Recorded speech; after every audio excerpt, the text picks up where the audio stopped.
Guys, welcome to my channel. আজকে আসলাম একটা exam blog নিয়ে। তো এখন বাজে হচ্ছে 6:15, আর আমি ভাবলাম যে এখনই পড়ার জন্য এটা একটা উপযুক্ত সময়। তো আমি এখন কলম টলম নিয়ে রেডি হলাম। তো আমার পরীক্ষা আসলে ইংরেজি, এটা হবে হচ্ছে 20 জুলাই। তো আজকে হচ্ছে 17 জুলাই। তো আমি ভাবলাম যে আজকে থেকেই পড়া শুরু করে দিই, এতদিন তো শুয়ে বসে কাটাই দিলাম। তো এখন আমি এর জন্য পানি টানি খেয়ে পড়া স্টার্ট করে দিচ্ছি। তো এখন জায়গা রেখে একটু সরে তারপর হচ্ছে বই আনছি।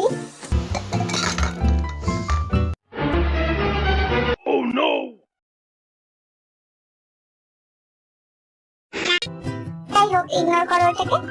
তো এখন আমি আমার বই বের করে নিলাম, নিয়ে এখন পড়া শুরু করার চিন্তা ভাবনা করতেছি। তো প্রথমে আমি আমার যে অধ্যায়গুলোর উপর পরীক্ষা সেগুলো একটা স্টিকি নোটে লিখে নিচ্ছি। কিন্তু এটা কি অবস্থা, এইভাবে কে ক্যামেরা ধরে? যাই হোক, বোঝার পর আমি এখন অনলাইন থেকে ভিডিও করা শুরু করলাম। তো এই হলো আমার এক্সামের সিলেবাস, মানে কয়েকটা অধ্যায়ের উপরে আমাদের এক্সাম হবে। যাই হোক, ইগনোর করো এটাকে। তো এখন আমি যে অধ্যায়টা বেশি সোজা আর কি ওখান থেকে পড়া শুরু করলাম। এখানে আমি ওইরকম স্পিডে পড়া স্টার্ট করে দিলাম, আর এইভাবে পড়তে পড়তে এক পর্যায়ে আমার একটা অধ্যায় শেষ হয়ে যায়। আমার যে অধ্যায়টা শেষ হলো আর কি, ওইটা আমি একটু হাইলাইটার পেন দিয়ে কেটে দিলাম। তারপর ভাবলাম যে আমি আরেকটা অধ্যায় পড়া শুরু করি, কিন্তু পড়া শুরু করতে না করতে আমার এত বিরক্তি লাগা শুরু করে। এখন বাজে হচ্ছে 7:05, তার মানে আমি মোট 50 মিনিটের মতো পড়ছি। তো আমি তখন ভাবলাম যে এখন আর পড়ার দরকার নাই। এরপর আমি আমার টেবিল গুছিয়ে নিই। তো আমি সবসময় আমার কাজ শেষ হলে টেবিল গুছাতে পছন্দ করি। তোমরা কে কে পছন্দ করো আমাকে কমেন্টে জানাও। তো এরপর আমি নিয়ে আসি আমার খুশি কাটার বক্স। তো এই বক্সটা কোনোভাবেই খুলতে যাচ্ছিল না, তো অনেক কষ্টে আমি এটা খুলতে পারলাম। আর এই বক্সের ভিতরে আসলে আমার বানানো কয়েকটা জিনিসের অনেকগুলো সুতা আছে। আর এই যে জুতোটা দেখতেছো, এই জুতোটা আসলে আমি আমার কাজিনের জন্য বানাইছি। আসলে এখন হয় নাই, কিন্তু হলে আমি ওকে গিফট করবো আর কি।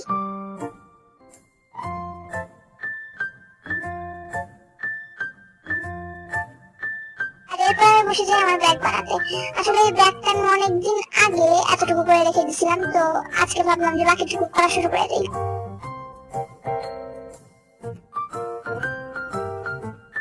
তখনকার জন্য খয়েরি সুতার কাজ শেষ হয়ে গেছিল, তো আমি ভাবলাম যে খয়েরি সুতাটা বাদ দিয়ে আমি এখন ঘিয়া কালার সুতা অ্যাড করি। মানে একটু ঘিয়া থাকবে, একটু খয়েরি থাকবে, একটু ঘিয়া একটু খয়েরি, এরকম দিয়ে মেবি একটু সুন্দর দেখাতে পারে।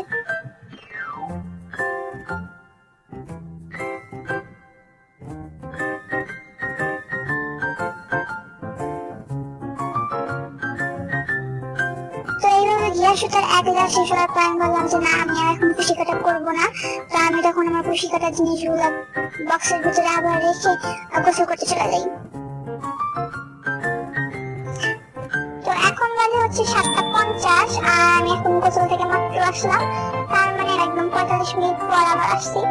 তো এখন এসে আমি আমার স্টিকি নোটটা দেখি আর একটু পানি খেয়ে আবার পড়ার উদ্দেশ্যে রওনা হই। কি দেখি বলতেছি আমি নিজের ধারণা নাই। এখন আমি একটা গাদা নিয়ে এসে আমার চুলটা বেঁধে নিলাম, কারণ আমার চুলটা খুবই ডিস্টার্ব করতেছিল। এখন চুল বেঁধে আমি আবার পড়া শুরু করে দিই।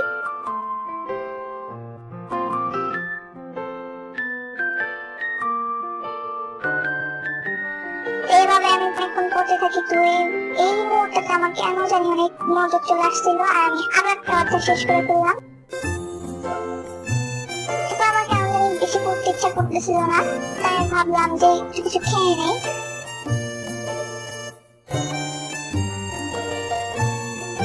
আর তোমরা হয়তো আমাকে এখন দেখে অবাক হতে পারো যে এরকম রাতের বেলায় আমি ভাত না খেয়ে কেন কাউকে খেতেছি। Karn Emmy usually rate kechukai now. Diet maintain Cory. এরপর আমি বেশ কিছুক্ষণ খাই আর পড়ি আর খাই। এভাবে পড়তে পড়তে আমি দেখি যে আমার ওষুধ খাওয়ার সময় হয়ে গেছে, আর এই ওষুধটা আমাকে প্রত্যেক দিনই খাইতে হয়। এরপর কিছুক্ষণ পর পর আমার আরো 2টা অধ্যায় শেষ হয়ে যায়। তো এখন শুধু বাদ থেকে একটা অধ্যায়, ওইটার নাম হচ্ছে ল্যাঙ্গুয়েজ অ্যান্ড পাওয়ার। এই অধ্যায়টা ভালো ইম্পর্টেন্ট, যেখানে আমি একটু স্টার মার্ক দিয়ে রাখলাম। এরপর আমার একটু পড়তে ইচ্ছে করতেছিল না। এইদিকে আমার যে স্টিকি নোট দিয়ে আমি বইটা মার্ক করে রাখছিলাম, ওইটা কেমন যেন মুছতে গেছিল, আমি ভাবলাম ওটা একটু চেঞ্জ করি।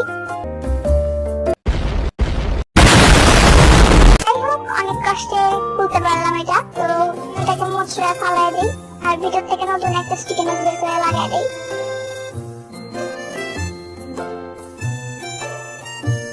এরপর আমি আবার আমার টেবিল গোছাই। আসলে আমার পরিষ্কার জিনিস সবসময় অনেক বেশি পছন্দ, যদিও আমি নিজে এতটা পরিষ্কার না, যেটা আমার বিছানার দিকেই তাকায় দেখছো যে আমার বিছানাটা কত এলোমেলো। তো এখন বাজে হচ্ছে রাত 11টা 2 বাজে আর কি। সো আমি ঘুমাইতে চলে যাই আর আমি না দেখে একটা বড় ঘুম দিই।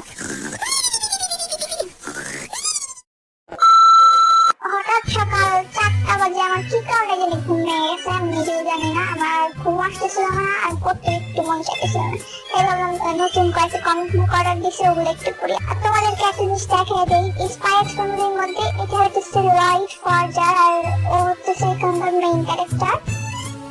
আর এটা হচ্ছে আনিয়া, মানে আনিয়া ফরজার, মানে এটা লয়েডের মেয়ে, আসল না। যেহেতু আমি এখন পুরো কাহিনীটা তোমাদের বলবো না, তাহলে স্পয়েল হয়ে যাবে, তোমরা নিজেরা একটু করে দেখো। আমি এখানে বেশ কিছুক্ষণ পড়তে থাকি, আসলে এত মজার, এটা কি বলবো। হ্যাঁ আসলে এটা হচ্ছে এনিমে সিরিজ ওদের রয়েছে, বাট আমি ওটা এখনো দেখি নাই, কারণ আমার কেন জানি আমি দেখলাম না, মানে আমার এটা কোনো কারণ নেই। তো মাঙ্গাটা আমি যতটুকু পড়ছি পড়ে আমার কাছে ভালো লাগছে, তো তোমরা চাইলে এটা পড়ে দেখতে পারো, এটা আসলে অনেক ভালো। আর যদি তোমরা সিরিজটা দেখে থাকো তাহলে তো নিশ্চয়ই তোমরা আমার কমেন্টে এসে জানাও যে তোমাদের কাছে স্পাই এক্স ফ্যামিলি সিরিজটা কেমন লাগছে।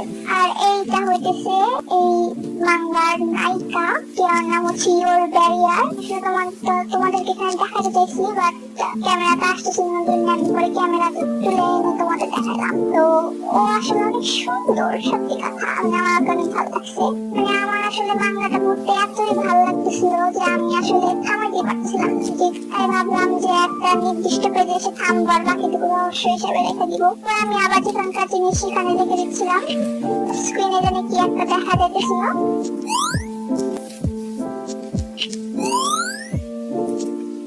আমার বই পড়তে পড়তে বেজে গেছে হচ্ছে 5টা 15। এখন আমার পড়তে একটু মন চাচ্ছিল না, কিন্তু কি আর করা, যেহেতু পরীক্ষার সামনে আমাকে তো পড়তে হবে, তাই আমি আবার বই টই বের করে স্টিকি নোট বের করে আবার পড়া স্টার্ট করে দিই। আর এখানে আমি অনেক স্পিডে পড়া শুরু করে দিই। তো এইখানে কিভাবে যেন আমার ফেসটা রিভিউ হয়ে গেছিল, যেটা আমি মোটেও চাচ্ছিলাম না। তো আমি একটু স্টিকার দিয়ে ঢেকে দিছি। এভাবে পড়তে পড়তে হঠাৎ করে দেখি যে আমার যে পেন্সিলটার সাথে আমি যে একটা রাবার লাগিয়ে রাখছিলাম, ওটা কিভাবে যেন ছিঁড়ে গেছে। ওটা দিয়ে আর কি করবো, পরে ওটা ফালাই দিলাম। আর এইভাবে আমার পড়াও ফাইনালি শেষ হয়ে যায়। আর তখন তো আমার রিয়াকশনটা পুরো এরকম ছিল।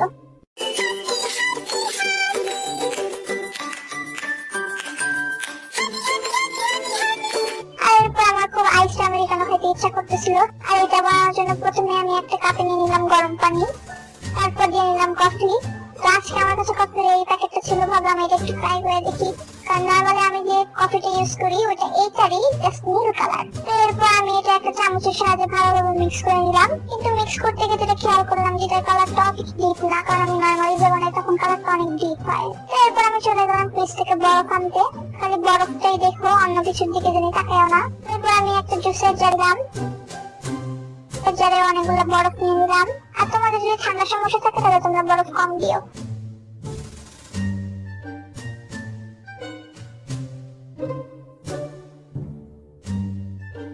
এরপর আমি পানি দিয়ে দিলাম, আর তারপর আগে থেকে বানানো কফির মিশ্রণটা এখানে চামচের সাহায্যে দিয়ে দিচ্ছি, যাতে পড়ে না যায়।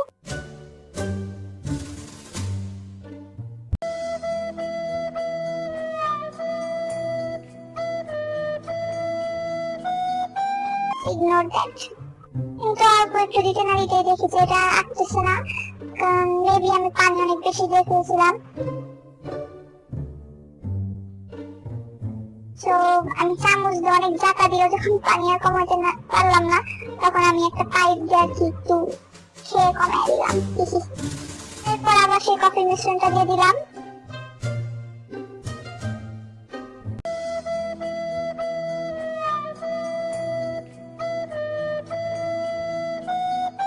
তারপরে যখন দেখলাম যে কমতেছে না, তারপর আবার একটু খেয়ে কমাই দিলাম।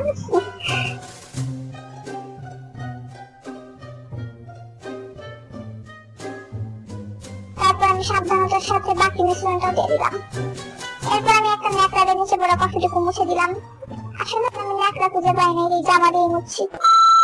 তো আমি যখন পাইপ দিয়ে খাইছিলাম তখন দেখি যে চিনি অনেক কম হয়েছিল, অনেক ফিকা। আমি নর্মালি যে কফিটা ইউজ করতাম ওটাতে অত তিতা লাগতো না। তো আমি আর কি পরে একটু চিনি অ্যাড করলাম যাতে এত তিতা না লাগে। তো এরপর আমি পাইপ দিয়ে একটু ভালোভাবে মিক্স করে নিলাম আর তৈরি হয়ে গেল আমাদের আইস আমেরিকানো। আসলে এটা অতটাও খারাপ হয় নাই, মানে খাওয়া যায় আর কি, খাওয়া গেলেই তো হইলো, তাই না? আসলে আমি নর্মালি এটা বানাই, ওটার টেস্ট অনেক ভালো হয়, কিন্তু আজকে নর্মাল কফিটা বানাই আসলে ভুল করছি। তোমরা যে ভিডিওটা দেখলে এটা মূলত আমি শুট করছিলাম 18 তারিখ বিকালে, আর 18 তারিখ রাতে কি হয়েছিল সেটা তো তোমরা সবাই জানো। মানে এমন একটা শুটিং সময় আমরা পার করছি যে নেটও ছিল না, আবার স্কুলও বন্ধ, কিন্তু একটা কথা ভেবে খুবই কষ্ট লাগতেছে। তার মানে আমি এতক্ষণ ধরে পরীক্ষার জন্য যে কষ্ট করে পড়লাম এটা পুরাই বৃথা, পুরো আমার মিশনটাই ফেল। এইটা কোনো কথা?